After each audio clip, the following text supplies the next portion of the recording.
G'day guys, welcome to another Mark Makes Tricks of the Trade video. Today I'm going to be showing you guys how to make a really cool sanding block. This one's quite a unique design and it's going to make for easy sanding, so follow along to see how it's done.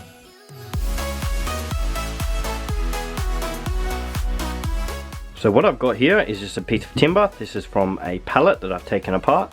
I've got this hinge here, so I'm only going to be needing this part of it, not the other side, and a roll of sandpaper for when we're done.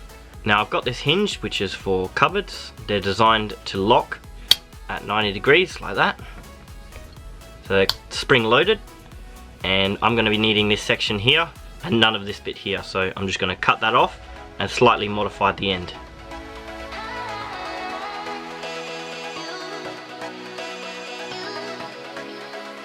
So I've cut the end off and that's the modification there. The next step is to screw a hole through here. So I've got this hinge ready. Now I'm going to use this timber and I'm going to cut it in two pieces, ready for either side of the block. So the next step is to chisel out the timber so the hinge sits flush with it.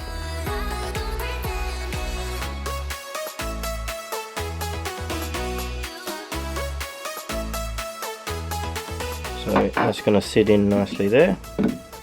So once it's folded in, this side's going to sit on a 45-degree angle, so that side's going to look a little bit different. I'll glue and screw that in and then work on this side. So that's screwed on and it's going to sit nice and flush. So now I'll work on the other side. So it's a bit chiseled out there. So I'm just going to screw and glue that as well. It's almost there. Now that it's closed, I'm going to cut the block to the size that I want it to be.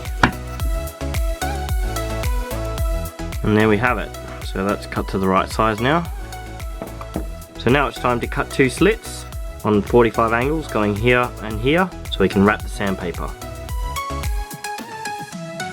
So I've got these two lines marked out, and this part's going to be slightly tricky, but I'm just going to get a hacksaw and I'm going to cut these two lines on a 45-degree angle. So that's both cuts done, so now the final step is to cut a piece of sandpaper. And that's the project complete. So there it is. You can also make them different shapes and sizes. I've made this one which is slightly smaller. So depending on how robust you want it or what size, you can do whatever you like. It's very interchangeable, easy mechanism. Happy sanding. I hope you've enjoyed the video and found it helpful. All the best with your future projects.